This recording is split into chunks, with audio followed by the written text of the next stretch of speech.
DOHC SOC Sergeant HRDU orients drivers and employees in strengthening road safety.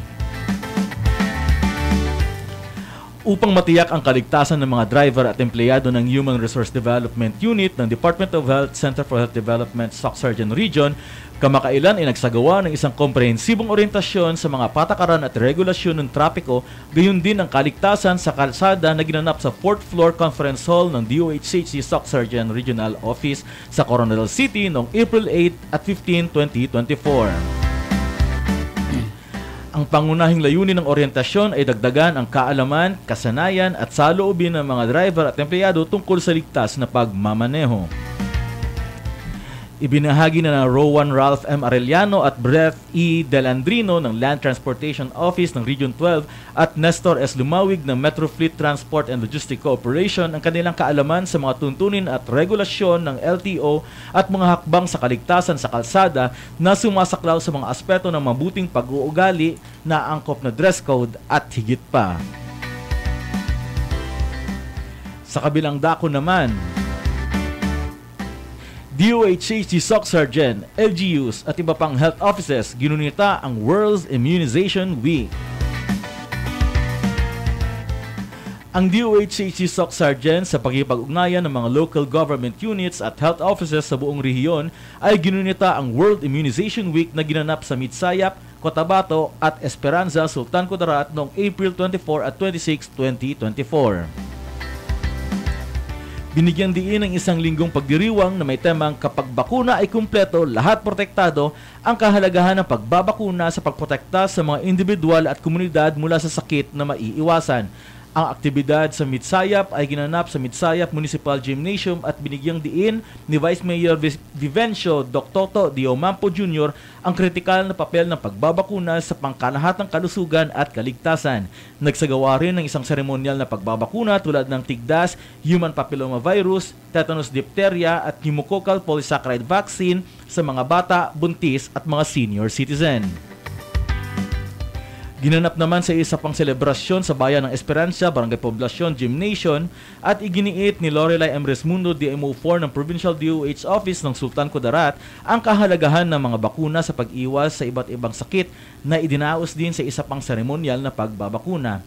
Binigyang diin ng dalawang kaganapan ang walang patid na dedikasyon ng DOHC SOC Sergeant, mga LGU at mga health officers sa pagbibigay ng accessible na mga serbisyo sa pagbabakuna sa lahat. Kasunod naman nito ay DOHC SOC Sergeant nakiisa sa pagbibigay ng mga serbisyong pangkalusugan sa pagdiriwang ng Labor Day. Bilang pakilala sa araw ng paggawa, ang DOHC SOC Sergeant Region sa pangunguna ni Dr. Charmaine Percedeño, Medical Officer 3 mula sa Infectious Disease Cluster, ay nakipagtulungan sa iba't ibang ahensya sa buong SOC Sergeant Region para sa isang espesyal na pagdiriwang noong May 1, 2024 sa KCC Mall Convention Center sa General Santos City. Ang DOHC SOC Sergeant Team kasama ang mga healthcare providers ay nagbigay ng libreng medikal na konsultasyon at gamot sa mga naghahanap ng trabaho. Si Dr. Arlie Insular Wines, Dentistry ng Family Health Cluster, kasama si Ma'am Gretchen Ramos ay nagatid naman ng konsultasyon sa ngipin. Ang Labor Day sa Pilipinas ay pinagdiriwang bilang parangal sa mga kontribusyon at tagumpay ng mga manggagawa sa buong bansa. Kasunod naman nito ay ika-164 na malasakit center sa bansa inilunsad sa SGH. Ang rehiyon ng DOHC SOC Sergeant sa pangunguna ni OIC Assistant Regional Director Fatima A. Emban kasama si Chief Administrative Officer Godwin Lord Waigalio ay dumalo sa pagbubukas ng ika-164 na malasakit center sa SOC Sergeant General Hospital noong May 2, 2024 sa Barangay Dahay, Sorala, South Cotabato. Ang pagbubukas ay pinangunahan ni Senator Bongo, ang chairman ng Senate Committee on Health na dinalaruhan rin sa pagtitipon ni Undersecretary of Health Abdullah Bidumama Jr., Vice Governor Arthur Y. Pingoy ng South Cotabato, Board Member Dr. Ervin Luntao, Chairman ng Health Committee on Health, at Honorable Mayor Pedro Matinong Jr. ng Surala. Sa kanyang mensahe, sinabi ni Senator Go na ang tunay na karangalan ay nasa paglilingkod sa sambayan ng Pilipino. Sa 164 na malasakit centers na mayroon sa buong bansa, aktibong pinupunan nito ang agwat sa mga mahihirap na Pilipino na humihingi ng tulong medikal. Ngayong taon, 25 milyong piso ang inilaan para sa mga tulong pang-medikal sa lalawigan. Hinihikayat niya ang mga tao na gamitin ang mga ito ng maayos upang matulungan ang mga nangangailangan. Sinabi rin ni Dr. Cyril Magbanwa Borromeo, ang Medical Center Chief 1 ng SGH, na ang pagtatayo ng malasakit center ay nakikita bilang isang sagot sa kanilang mga panalangin, isang tulay sa pagbibigay ng komprehensibong serbisyong pinansyal at medikal sa kanilang mga kliyente. Dumalo rin sa pagtitipon ang mga partner agencies tulad ng Department of Health, Department of Social Welfare and Development, Philippine Charity Sakes Office, PhilHealth, Philippine Information Agency, board members sa South Cotabato, mayors ng mga karating na munisipalidad, health workers mula sa SCPH, HGH staff at management. Ang pagsasabatas ng Republic Act No. 11463 na kilala rin bilang Malasakit Centers Act at Republic Act No. 11223 o ang Universal Healthcare Act ay nagpapatunay ng pangako ng gobyerno sa pagpapahusay ng paghahatid ng pangangalagang pangkalusugan para sa mga mamamayan nito. At para sa ating huling balita, pakinggan naman natin si partner sa kalusugan, Moy. CMUs under the budget of Tier 1 in a line item next year. Pinangunahan ng Communication Office sa ilalim ng Office of the Secretary ang Consultative Planning Workshop noong May 7 to 10, 2024 sa Golden Prince Hotel and Suites, Cebu City. Ang kaganapang ito ay dinaluhan ng lahat ng communication management units ng Centers for Health Development upang pangasiwaan ang pagtatag ng CMUs, communication initiatives at media-related functions. Ayon kay DOH Dr. Albert Francis Domingo sa isang online forum, ang line item ng CMU ay naaprubahan at nasa ilalim na ng budget ng Tier 1 para sa taong 2025 at tinitiyak ang isang bahagi ng budget mula sa Health Promotion Unit. Binigyang diin din ni ASEC Domingo ang patuloy na pangangasiwa at pagtulong sa mga aktibidad ng CMU at mga gawaing may kinalaman sa media, kabilang ang capacity building ng mga tauhan ng CMU. Ginawaran din ng pangkat ng COM ang mga CMU ng sertipiko ng pagpapahalaga bilang pagkilala sa kanilang dedikasyon, profesionalismo at pangako sa epektibong komunikasyon para sa kagawaran ng kalusugan. Ang mga tauhan ng DOH-CHD Soc Surgeon Region CMU ay kinatawan ni Dr. Maria Fe Vivian Cispeña, Medical Officer, HPU CMU Head, Lea Dominguez Reformado, HEPO2 CMU Focal Person, Jessa Emilu Carmel Bismar, HPO2, Franz Caril M. Rufino, HPO2, at Julius Cesar Rodriguez, Artist Illustrator 1. Ipinamalas din ng mga CMU ang kanilang mga nagawa sa buong taong 2023. Kasabay nito ang isang bukas na diskurso sa mga hamon na kinakaharap ng mga unit at nag-imbita ng mga panukala kung paano matutulungan ng Central Office ang mga puwang na ito. Ang pangwakas na layunin ay palakasin ang mga kakayahan sa pagpapatakbo ng bawat CHD-CMU na itaguyod ang isang mas mahusay at epektibong pagpapatupad ng mandato ng kanilang mga unit. At dumako naman tayo sa ating health programs sa buwan ng Mayo. Ngayong buwan ng Mayo ay pinagdiriwang natin ang Cervical Cancer Awareness Month. Tandaan, babae, balansagon ka. Maaga nga pagkonsulta ang susi sa proteksyon para malikawan ang cervical cancer sa mga bata nga babae. Magpabakuna kontra human papillomavirus, kag manginluwas kag protektado sa cancer sa matres. Magpakonsulta para sa isa ka healthy Pilipinas. Ginatagaan taman importansya ang Hypertension Awareness Month. Tayo ay magtulungan upang maunawaan at labanan ang hypertension o mataas na presyon ng dugo na maaaring magdulot ng stroke at iba pang mga problemang pangkalusugan. Ka-partner, mahalaga ang regular na pag-check ng ating blood pressure. I-record ang resulta sa isang BP monitoring diary at ibahagi sa inyong primary care provider o doktor sa bawat check-up. Sa parang ito, maaga nating maagapan ang anumang problema sa ating BP at mapanatili ang kalusugan ng ating puso. Consult tayo sa ating mga primary care providers. Isa man sa ginasaulog ta subong nga Mayo ang Road Safety Month. Motorisang responsable, safety first lagi. Masaya ang pakiramdam kapag tayo nakakauwi ng ligtas at buo kapiling ang ating pamilya. #Think before you walk, drive, ride. Ang May 7 ay National Health Workers Day, isang araw para parangalan ang mga hindi kapani-paniwalang kalalakihan at kababaihan na nag-alay ng kanilang buhay sa ating kalusugan. Pagkilala sa lahat ng uri, klase at mukha ng manggagawa na gumagabay sa atin sa paggaling at ang gulugod ng ating sistema sa larangan ng kalusugan.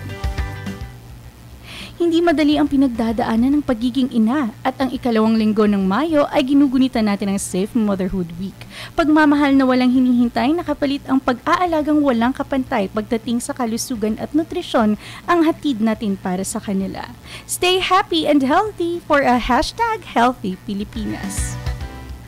Makiisa sa ating HIV awareness campaign ngayong ika-3 linggo ng Mayo, sabay-sabay nating alalahanin ang mga kaibigan at pamilya na namayapa sa AIDS, pati na rin ang lahat ng mga taong patuloy na nabubuhay na may HIV.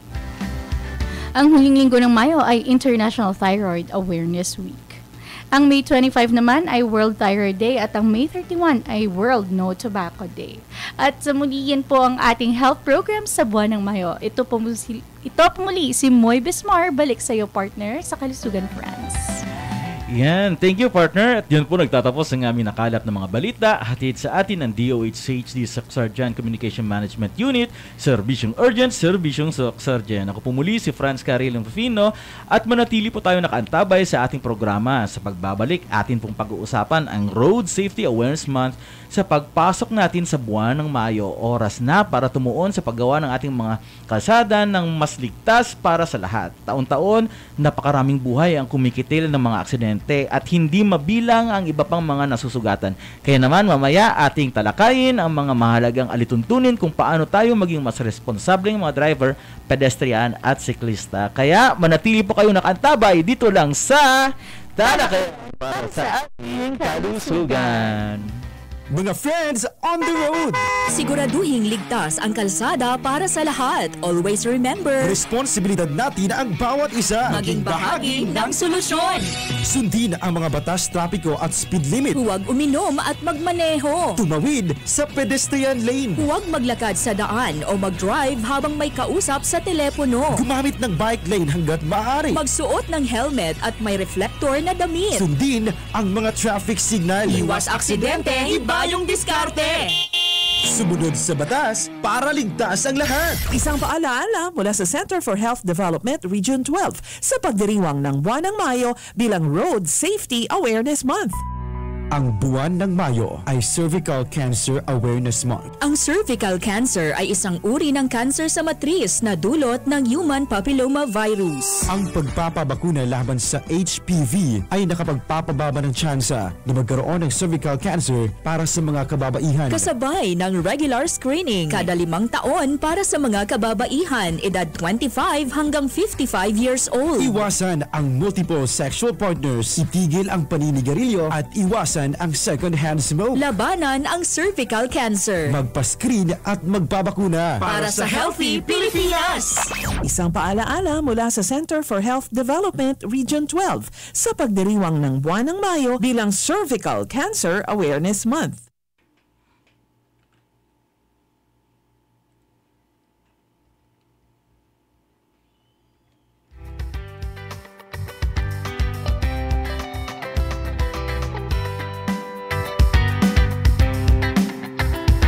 Ayan, at nagbabalik na po ang ating talakayan para sa ating kalusugan. Ngayon po muli ay Lunes, May 14, 2024 at tayo po ay live sa DOH Center for Health Development Sarjan Region official Facebook page at mapapakinggan din sa DXOM Radio Vida Coronadal 963 at 91.7 Happy FM Coronadal ngayong 11 a.m. hanggang 12 noon. Ayan, magandang umaga partner! Magandang morning, no? Yeah. Good morning, Good morning. partner. Good talaga ang morning natin ngayon kasi nga ang ating topic na pag-uusapan ngayon, partner, is patungkol sa road safety. Yes. Ayan. Napaka-importante, partner, because this is timely and relevant. Yes. Kaya ngayon, partner, meron akong tanong sa'yo bago Yes. tayo mag-umpisa. Partner, marunong ka bang magmaneho? Actually, yes. But I don't have the confidence to Confidence. drive. Importante talaga kasi yun, Yung confidence. Yung confidence So, talaga, And confidence, it takes, siguro sabihin natin, practice. Yes. Para ma-develop yung diba? And Sayang naman yung natutunan ko sa manual driving Manual and automatic driving. Yan. And timing na timing. Kasi nga, sabi natin kanina, Road Safety Awareness Month ang ating topic. And it involves, ito yung mga bagay na kailangan nating matandaan at maalala pag tayo. Matutunan. Kapag tayo ay nagmamaneho or kahit tayo ay simpleng mga sibilyan lamang na gumagamit ng ating kalsada. At ngayong umaga, ay tatalakayin natin ang iba't ibang impormasyon tungkol sa road safety, sabi ko nga kanina, at ating kilalanin ang ating program guest ngayong araw. Siya ay ang Administrative Officer 1 at Team Leader ng Land Transportation Office 12 Regional Drivers Education Center and Information Officer Designate. Wow, mahaba-haba yung kanyang title. Very talented. Yes, wala nang iba. Good morning and welcome sa ating talakayang sa kalusugan, Sir Lloyd Gabales Labanon, LPT. Yes, good Hello, morning. Sir. Good morning, Sir Franz and Mamoy. Ayan. Yeah. Sa ngayon pa lang po, it is our great honor po na maging part ng ating programang Talakayan sa Kalusugan, and on behalf po ng aming butihing Regional Director ng Land Transportation Office, buong puso po kami nagpapasalamat sa Department of Health Sorsogon Region, sa pangunguna ng ating butihing Regional Director Aristides Concepcion Tan, for this very wonderful radio program that we have today. Yan. Baka meron ka pang gustong batiin muna, sir, bago tayo mag-umpisa. Yes, before we go through our topic today, I would like to greet sa lahat ng mga kawani ng Land Transportation Office. Yeah. Magandang umaga sa inyong lahat. Kikinig and of sila. course, to my parents po na nasa Davao, Mommy, belated Happy Mother's Day. Ayan. And of course, sa lahat ng mga nanay. And of course, sa ating mga road safety avengers and our road users, isang maganda at safe na umaga sa lahat. Yan, daming fans ni sir. Safe. Yes, daming fans ni sir.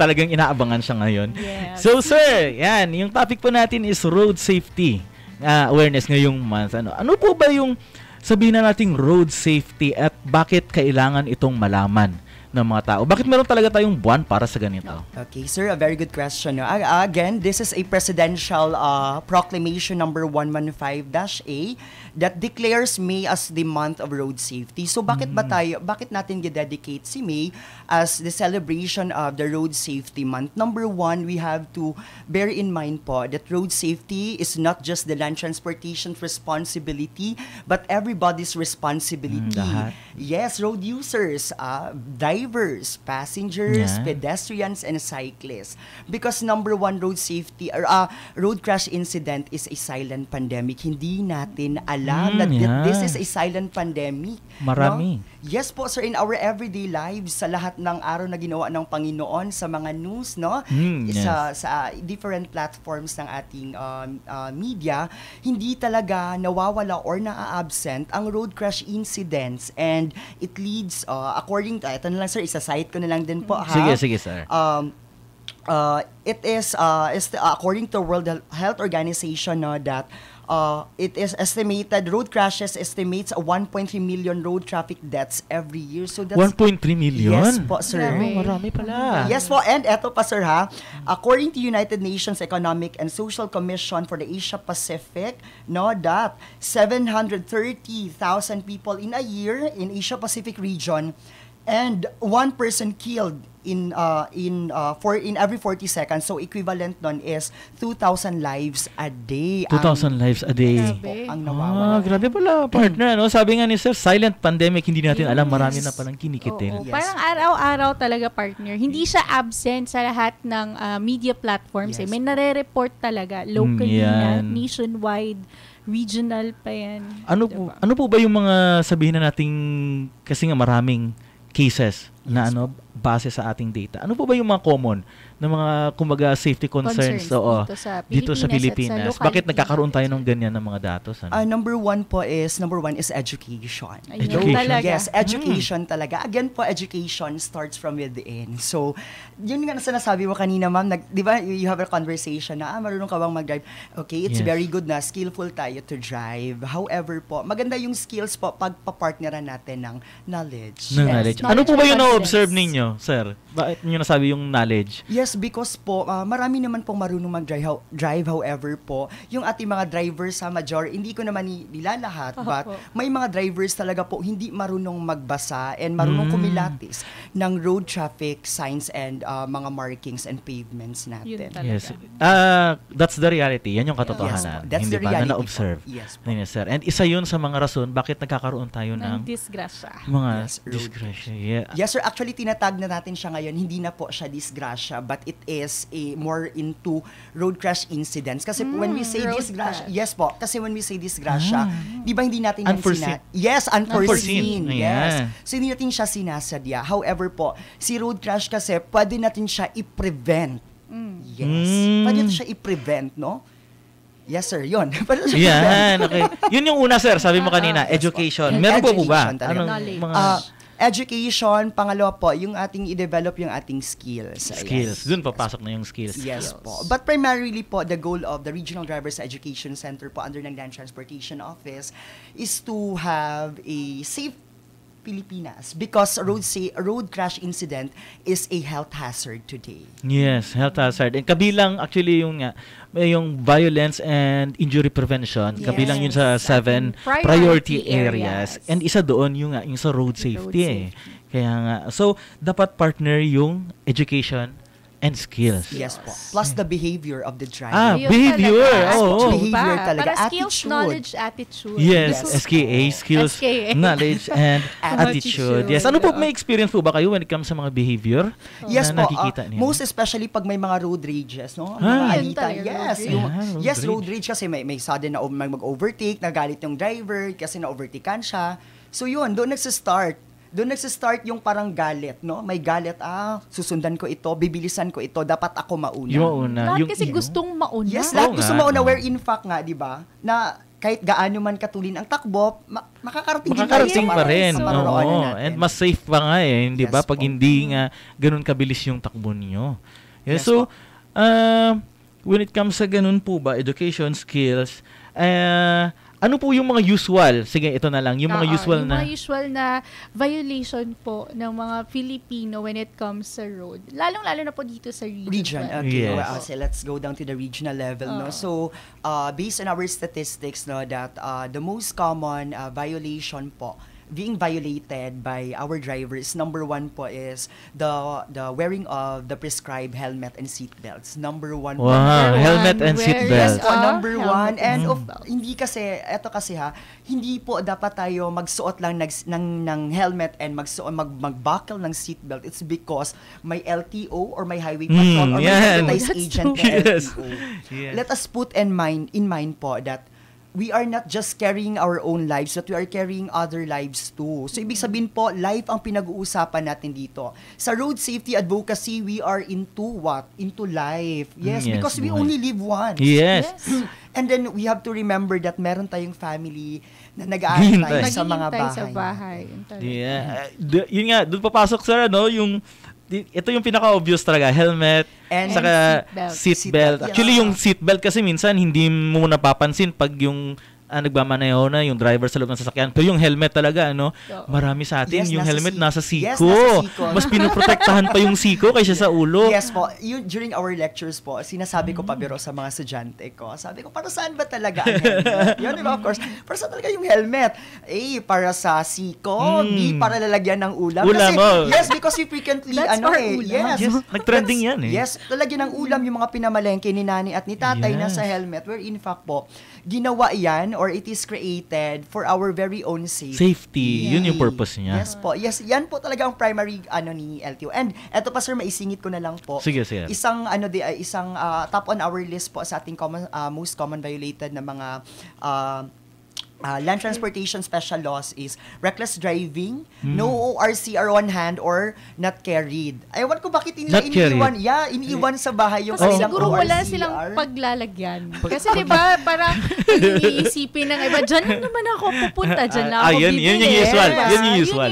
Usual, pero we have to put in mind again that either or whether short or long drive, dapat kasama dala-dala natin ang ating licenses and our registration Yes. because in times of road crash incidents, at least ma-identify or any roadside inspection, at least ma-present natin na our motor vehicle is a roadworthy one kasi naka-renew or registered siya. Yes. Second is you are licensed. Ito din, sir, mayroon ding mga talagang mga nasa mga young adults natin ngayon who are driving without driver's license. Yes. Sabihin na natin, sir, nasa edad na nasa face sila ng mga mapupusok.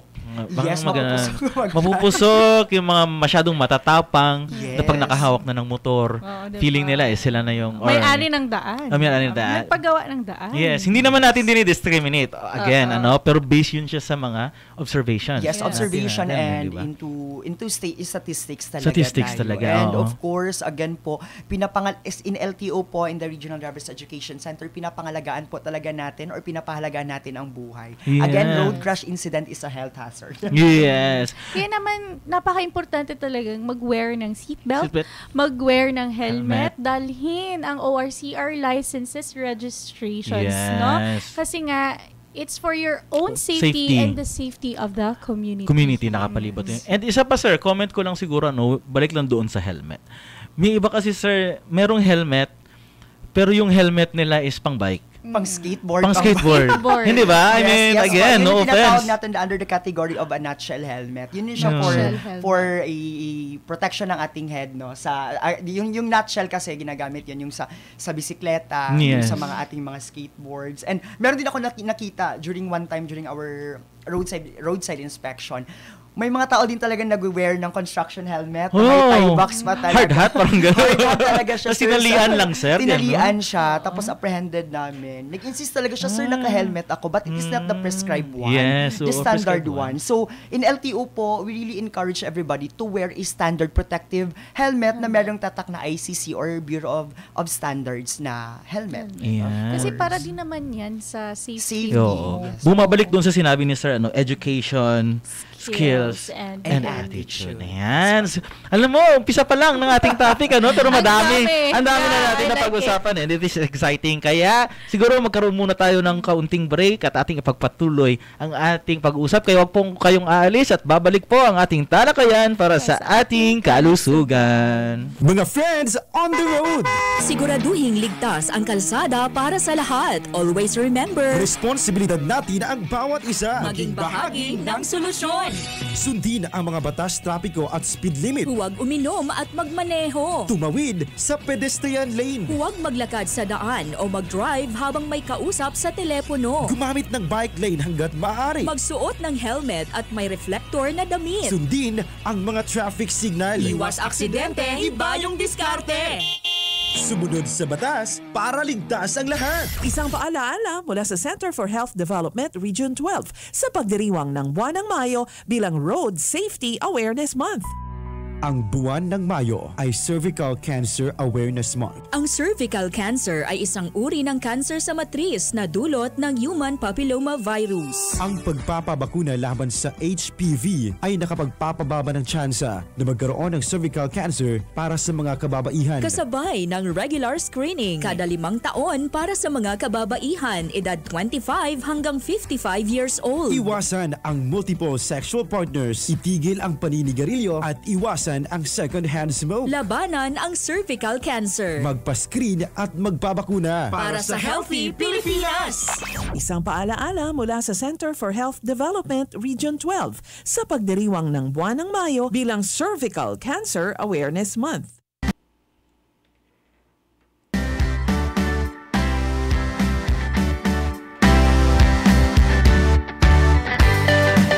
Ayan, at nagbabalik po ang ating talakayan para sa ating kalusugan with, of course, our guest for today's talakayan natin, si Sir Lloyd Gavales from LTO Region 12 again.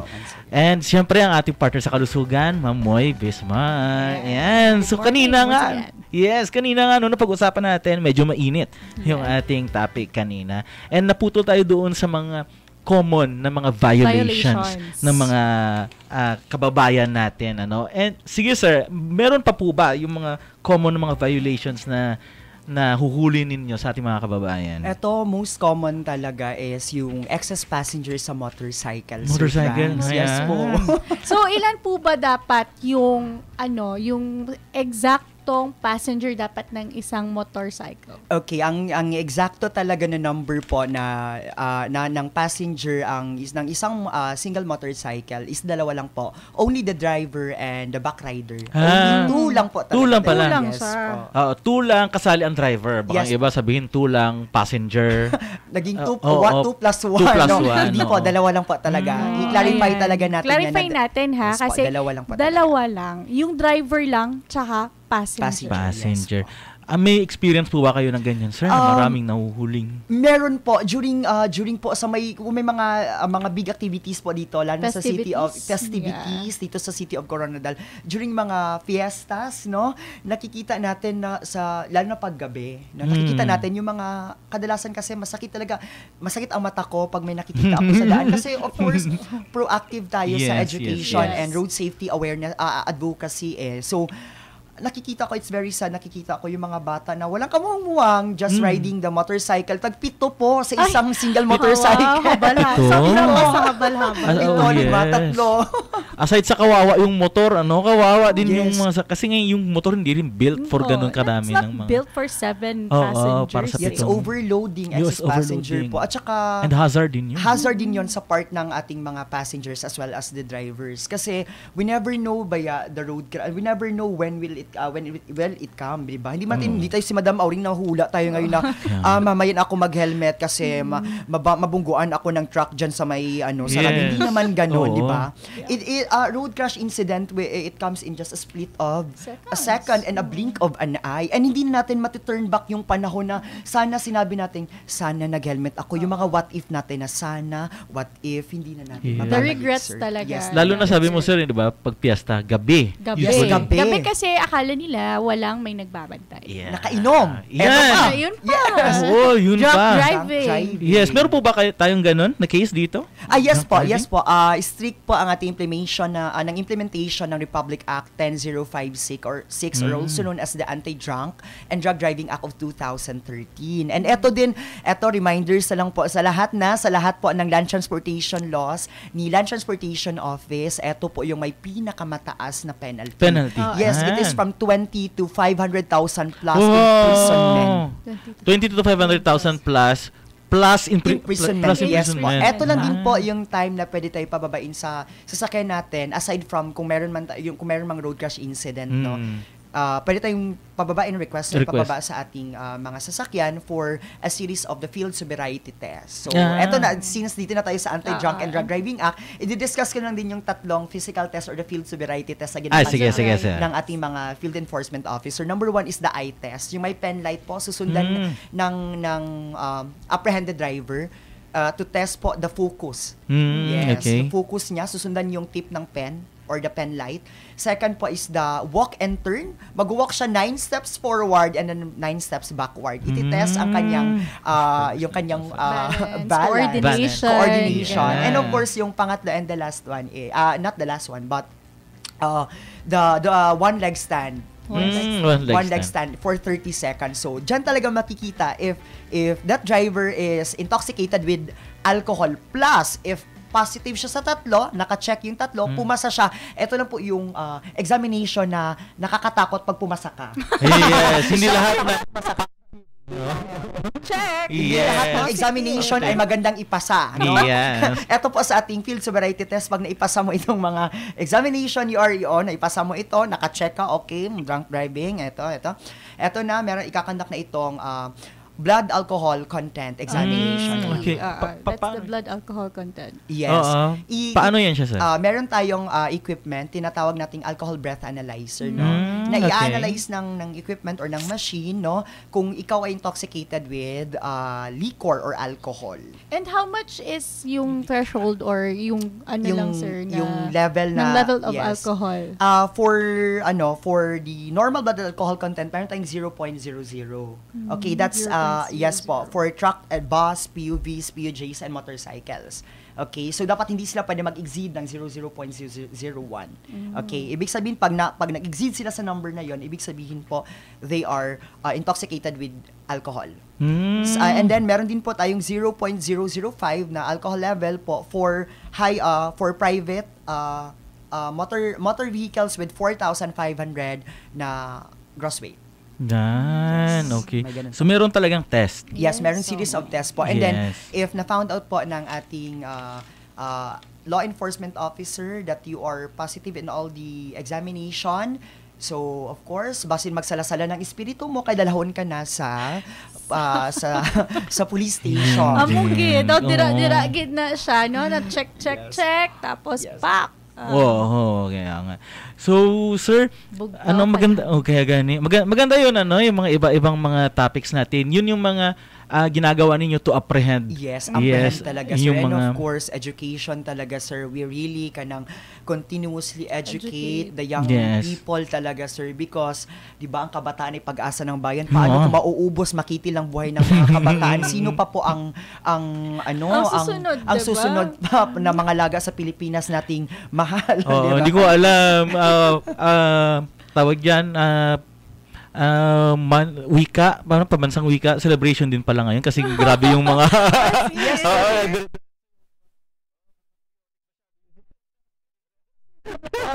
maiiwan dito kung, di ba, nakitil ang buhay because of road crash Yes, incidents? pero may punto naman kasi yung sinasabi. Yes, sir. Kasi talaga namang makikita kasi dun pala sa statistics, no? Commonly talaga yung mga younger Yes.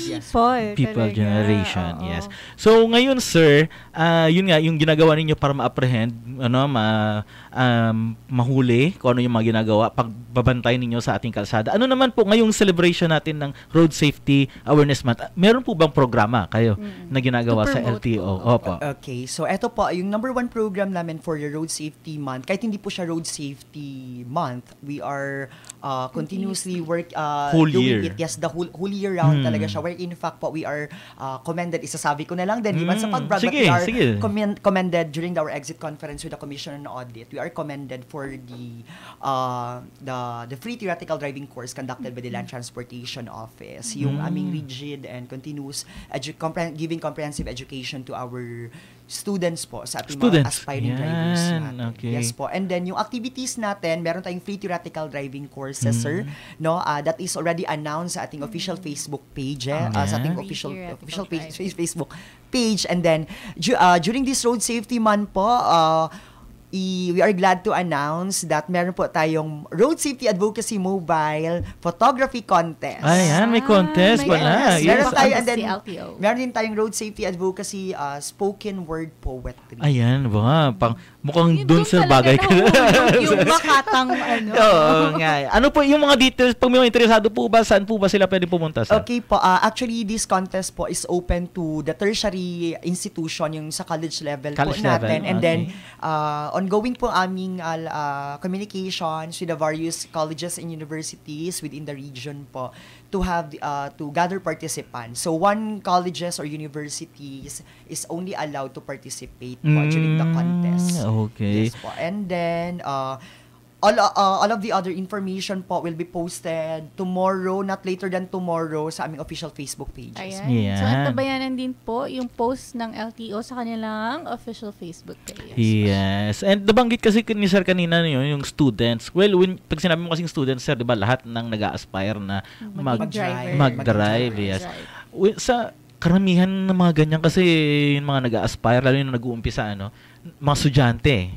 Hindi Yes, po ba? Yes. Meron po ba kayong mga ganun, mga programa na in relation sa school po ba o ano? Free theoretical. Okay, so actually meron tayong ongoing pa rin itong mga programs natin, like for example, the Road Safety Advocacy and Defensive Driving sa mga various institutions ng in the entire region. Meron yan siya, ginakandak namin yan siya from time to time. Pumipili kami ng schools na pupuntahan May schools. to give inputs on road safety and defensive driving. Yeah. And etong ating regular program, special and regular program po natin, etong free theoretical driving course na hindi lang siya limited for the young ones. No? Everybody can avail sa mga wala pang student permit. Yun din siya kasing isang documents po, o document na kinakailangan to acquire a student permit, yung theoretical driving course Yes. certificate. Yes, Yun yung importante. pinagdaanan ko part. Yeah. Yes. Congrats. Kailangan mag-exam talaga. Yes, merong Hindi po ako series of dumaan sa examination. fixer. Oh, Yes, hindi and natin pinopromote yes, yun. hindi din natin pinopromote, no? That's Bawal the other talaga of yung ease of fixer. doing business din po. Hindi natin Yes. pinopromote anti-red tape.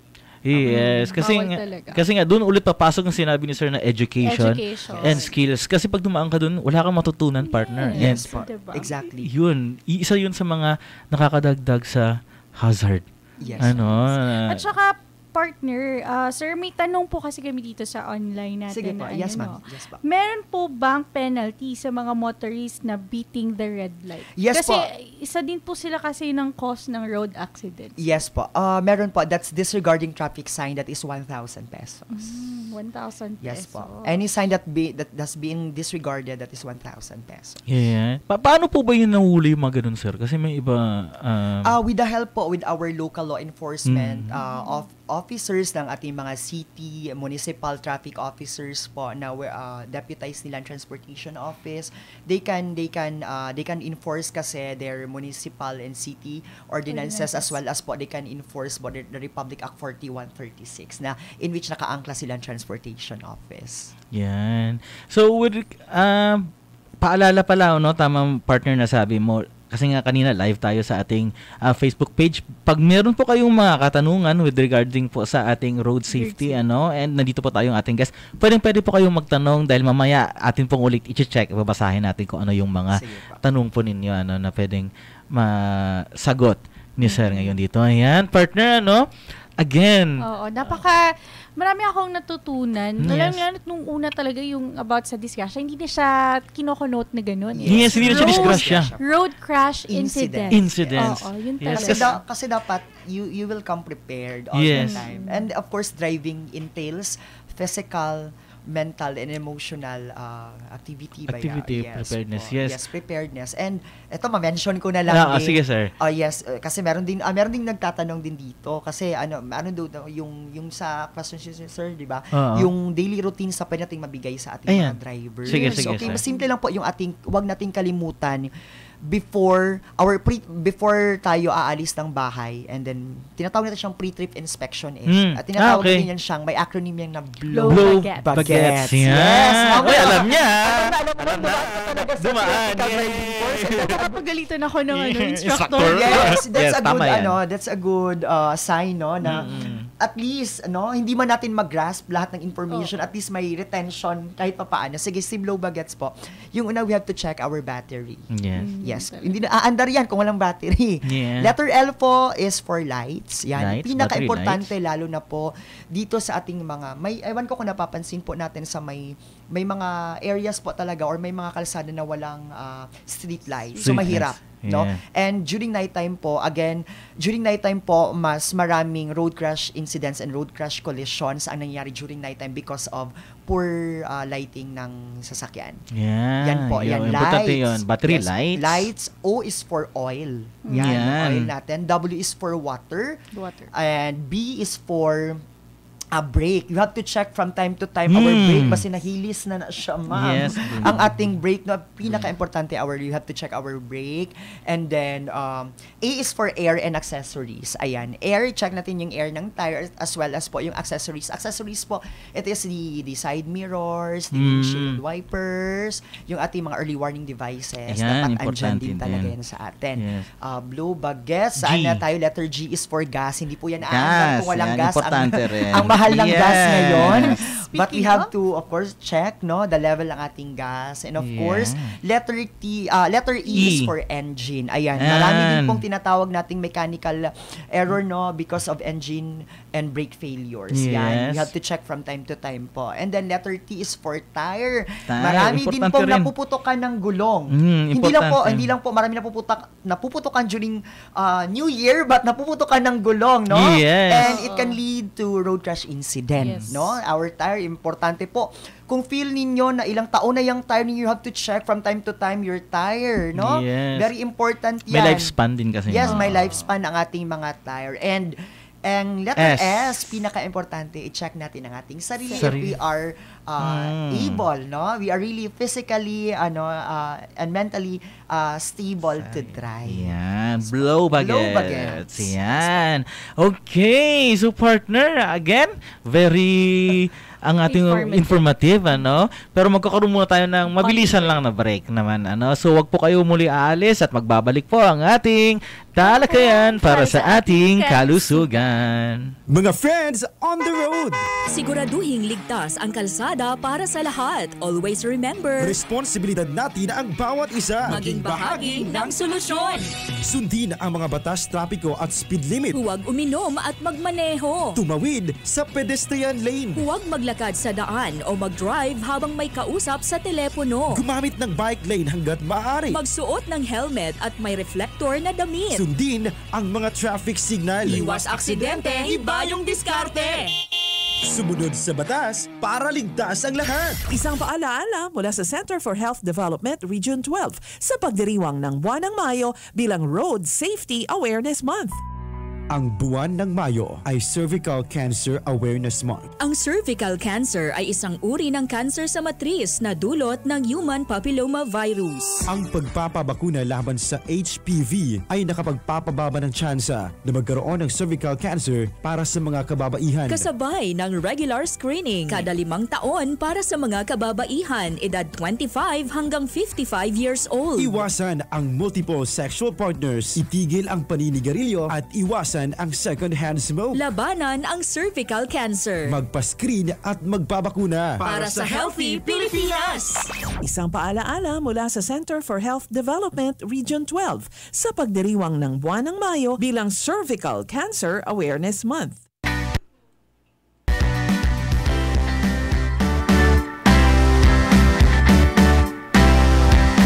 Ayan. At Welcome nagbabalik po muli ang ating talakayan para sa ating kalusugan. Of course, para sa mga bago pa lamang po nakatune in sa ating programa, kasama pa rin po ang ating guest, si Sir Lloyd from LTO12, and of course ang partner sa kalusugan, Moy Besmar. Ayan. So kanina natakil natin na yung blow baguettes na sinasabi, ano. Importante yung acronym na yun kasi nga yun yung mga kailangan mong i-check bago ka babiyahe, hindi po ba? Yes. And lalo na yung sa last part, yung sarili. Yes, Ano? Yung sinabi, napaka-importante. importante yung sarili kasi kahit gaano pa ka-ready ang iyong sasakyan. Kung ikaw mismo Hindi sa sarili mo, ready. hindi. Lalo na yung halimbawa, inaantok ka. Yes. Kailangan Yun. talagang matulog. No? Yan, oo. Kailangan mo rin bigyan ang sarili mo ng pahinga. Ano? So, sir, sige nga, isa pa sa mga katanungan, ano po ba yung mga, sabi nilang mga factors daw po ba na nagkukos o dahilan kung bakit nagkakaroon tayo ng mga aksidente? Okay, number 1 on our list, no, the factors of road crashes, number 1 po is our, of course, number 1 is human error or human factor. Yeah, Again human po, factor. sa sinabi niyo, sir, thank you for that, na kahit gaano ka ready ang sasakyan natin, kahit gaano ka brand new, gaano Yes. ka ang Kahit sasakyan. sports car pa yan. Yes po, pag hindi po tayo prepared and we are not equipped, no, with the skills and the knowledge, wala din po, everything will be useless. Yes. So, yun, if you are feeling sick, wag na po muna magmaneho. And pwede natin ipamaneho sa iba na duly license po. Yeah. And environmental factor, eto na po yung ating poorly designed na mga kalsada. Yan, Meron kalsada talaga, sir. din. Yes po, meron talaga. Pero however, in Region 12, I appreciate po ang ganda at ang We're lucky. ang lapad ng ating mga Yes. kalsada dito sa Region 12. Yes, isang masasabi ko lang dyan, sir, meron kasi kaming bisita galing from other regions Yes. nung nakaraan, and pumunta sila dito, and isa yan sa mga na-amaze sila. Ang gaganda daw ng kalsada natin dito, ang lalapad, tapos parang conducive daw for driving yung ating mga kalsada dito. Yes po, ang ganda, sir, actually. It only matters kung paano natin siya i-utilize. No? Yes. Kagandahan ng kalsada. We have to share the road because hindi lang naman po tayo yung gumagamit. We have to consider other road users. Yes. Po. And third on the list, the last po, is the mechanical factor. Yun nga po, very important to check from time to time our sasakyan. Yes. Because ang sasakyan po ay product ng technology. So, we cannot predict what will happen. Yes. Yes. May mga mechanical failures and errors. Yun. Kailangan talaga, no, every now and then, talagang bago mo siya gagamitin, you really have to check. Kasi kahit na magandang sasakyan, ganyan, pero pag may kulang dun sa blow baguettes, Yes. talagang malaking factor din kasi yun. Yes Oo. po. Siya po yung contributing factor ng road crash incidents. And eto po, lagay na naman natin sa isip natin, ito paulit-ulit ko talaga, Oo. na education starts from ourselves talaga. Yes. And of course, discipline, no? Disiplina. Ito talagang dapat ma-realize na most especially sa ating mga Pinoy, no, na hindi natin dapat ipagsawalang bahala itong tinatawag natin na statistics ng road crash incidents. Kasi we'll never know, no, na maybe ang affected ang ating mga relatives, our loved ones. So dapat maging member tayo ng ating maging member, isa tayo sa mga road safety advocates, no, na patuloy pa ring nag-work hard, no, to have a safer roads for everybody. Yes. Magiging proactive citizen tayo. Yes, Yung tipong kailangan matutunan din natin, no, yung knowledge talaga, skills, no, tsaka yung behavior. Kahit na hindi tayo ganun ka-confident na matutong mag-drive, no, so we really have to know such details. Yes. And aside nga dun, education, hindi lang sa drivers, kundi tayo mismo mga pedestrians. Yes, Hindi po ba? cyclists, drivers, Yes. and passengers. No? Kasi lalo na sa ibang lugar, uso yung sinasabi nilang jaywalking. Yeah. Hindi po ba? And kahit dito sa atin din, isa sa mga napansin ko lang, sir, na cause din ng accidents, yung mga biglang tawid din. Meron mga po. ganun, ano? Yes po, ito din po sa lahat ating mga pedestrian, no? Hindi porket may pedestrian lane. Okay, that is ginawa yan siya, that is created for our pedestrians. Yes, yes. Para safe yung ating pag-traverse, no, Yes, sa national and provincial municipal roads, no. Yes. Pero din po, we have to bear in mind na may time din po dapat na tayo na ibigay for our mga sasakyan. Oo. Kasi klaro na po doon meron ng yun nga po, education talaga po ang doon talaga bababa ulit tayo, babalik tayo doon sa education talaga, na kahit may sign yan na yung ating traffic signal na red, green, yellow, and then yung sa ating go for the pedestrians to cross over, kung hindi nila masabtan na useless pa rin po. Useless pa rin. And that's considered as jaywalking. Actually, dito sir yung mga napapansin, no, of course, meron tayong mga lanes for that, pedestrian lanes. Now, yung nalagay na yung mga blockage. Yes, yung barricade. Yung barricade. Yes, barricade. Diba, hindi na po tao yung tumatawid kahit may barricade. Yes, may mga sasakyan. Tricycles. Yes po, tricycles. Tricycles. Most especially to sa Coronadal. Ito talaga yung naano ko sa Coronadal. Itong mga tricycles natin, nung wala pang barricade, kahit yung pedestrian lanes natin, pedestrian crossings, doon din sila nagko-cross. Yes, doon din. So, ito minsan din kasi, partner, yung maaga, pupunta ka ng office nung wala pang barricade, talagang makikita mo, meron na namang nangyari dun sa daan, ganyan. So, it causes sometimes traffic din. Yes, totoo yan. And balik dun sa pedestrian, may usual notion kasi, na yung mga pedestrian, sabi na, dito tayo dadaan sa pedestrian. Kasi pag mabangga tayo, bayaran. Parang gano'n. I-eradicate dapat natin yung ganyang mindset, no? Mindset. Yes, because number one po, swerte sana, no? Swerte sana kung mabuhay ka. Yes. What if mamatay ka doon? Yes, so hindi mo rin nagamit. Hindi mo din nagamit. 'Di ba? And bakit natin i-instill sa mind natin yung ganyang mentality na dito magandang yes, tama, we really encourage everybody na sa pedestrian, but hindi dapat natin gawing joke ito because ang road crash incident po is not really a joke. Not really a joke.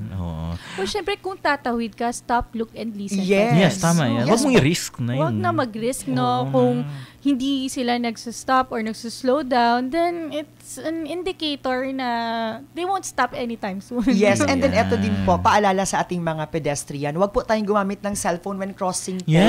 Distracted driving. Yes, huwag tayong gumamit ng cellphone sa ating mga drivers. That's Republic Act 10913, the Anti-Distracted Driving Act, no? Yes. Ipinagbabawal po talaga ang paggamit ng cellphone, lalo na sa ating mga drivers, no? At anytime, pwedeng gumamit ng cellphone pero pahigad ka, please lang po. Stop. Emergency, pahigad and then stop. Okay? Yes. And ipinagbabawal din yan, sir, baka ng iba na, sir, nasa traffic light man, nasa intersection, naka-red light man, naka-stop, ipinagbabawal din po yan at anytime po. So, kung meron kang dapat i-attend, emergency, you have to pahigad and then stop. And then sa ating pedestrian, kung tatawid po, wag po yung parang nagpa-fashion show tayo sa ating mga pedestrian crossings. Okay? Stop, look, and listen, tumawid ng mabuti. Kaya nga. Hindi po yung runway. Yes. Yan yung runway ng Fashion Week. Yan. Hindi talaga. Yes. Naku, partner. Okay, so malapit nang maubos ang ating oras. Kaya, Apo. sir, request na lang po namin, final message po sa ating mga tagapakinig. viewers and Okay, listeners. since May, again, it is declared, as a National Road Safety Month. For everybody po, again, from LTO, road safety is a shared responsibility, not just our responsibility na bilang taga-LTO, but the responsibility of every road users. Lahat po tayo ay dapat makilahok, dapat makisali, sa pagkakaroon ng safer roads para sa lahat. Okay, ang kalsada po again ay hindi lang po para sa mga sasakyan, ito po ay para sa lahat. And I would grab this opportunity po na pasalamatan ang Regional Director ng ating Department of Health, the Regional Director Aristides Concepcion Tan, Ma'am Moy and Sir Franz, Yes po, for welcome. having me today, despite of your kanang hectic schedule na insert yun sa LTO during the Yes, celebration of of course. the Road Safety Month, and gusto ko din pong pasalamatan po on behalf of the men and women of the Land Transportation Office and sa aming butihing Regional Director, the Regional Director Mel Harry Tumawis and Assistant Regional Director Manuel Betaysar. Kami po ay taus-pusong nagpapasalamat again sa inyo sa DOH SOC Sergeant Region, and of course sa NDBC Radyo Bida for having LTO as your guest. Very timely because we are celebrating again sa Road Safety Month. And eto, i-invite na lang din namin ang ating mga tagapakinig, ating live viewers sa Facebook and our listeners sa mga radyo to please po follow and like the LTO Region 12 official Facebook page para to keep updated po, from time to time sa mga bagong mga lalabas na mga orders, mga pronouncement from the central office. Ayan. Thank Okay. you so much, Yes, thank you din po, sir. sir, sa inyong panahon. And siya nga pala, gusto ko lang batiin, shout out daw po sa HPU staffs ng CHD SOC Sergeant Region. And sa lahat po ng mga nakikinig, kila Ma'am Jewel Sabio, Sir Julius, watching from Cebu daw. Naiwan ka ba dyan, sir, sa Naiwan Cebu? Yes. So, thank you po sa lahat. And shoutout nga po pala sa Conman. Hi! Yan, Conman. Yan. So, at dyan po, nagtatapos ang ating programa sa araw na ito. Marami na naman po tayong natutunan, and sana rin po ay marami din po kayong natutunan sa naming mga tagapakinig sa edisyong ito ng ating programa. At dito po nagtatapos ang ating talakayan para sa ating kalusugan sa pamumuno ni Regional Director Aristides Concepcion Tan at patnubay ni OIC Assistant Regional Director Fatima A. Emban, True Health Promotion and Communication Management Unit, ni Dr. Maria Fe Vivian S. Peñe. Ako po muli si Franz Caril M. Rufino, kasama ang aking partner sa kalusugan. Moy Bismar. At sama-sama po tayo para sa isang healthy Pilipinas, dahil sa bagong Pilipinas, bawat buhay ay mahalaga. Stay healthy po, and maraming salamat and paalam! Talakayan para sa ating kalusugan. Alamin ang mga impormasyon, alamin ang mga kaalaman, mga isyu at panuntunan para sa pangangalaga ng kalusugan tungo sa ikauunlad ng pamayanan. Talakayan para sa ating kalusugan. Mapapakinggan tuwing una at pangatlong Lunes ng bawat buwan. Alas 11 hanggang alas 12 ng tanghali sa DXOM, Radyo Bida 963. Talakayan para sa ating kalusugan. Hatid sa inyo ng DOH, Center for Health Development, SOC Sergeant Region, sa pangunguna ni Director Aristides Concepcion Tan.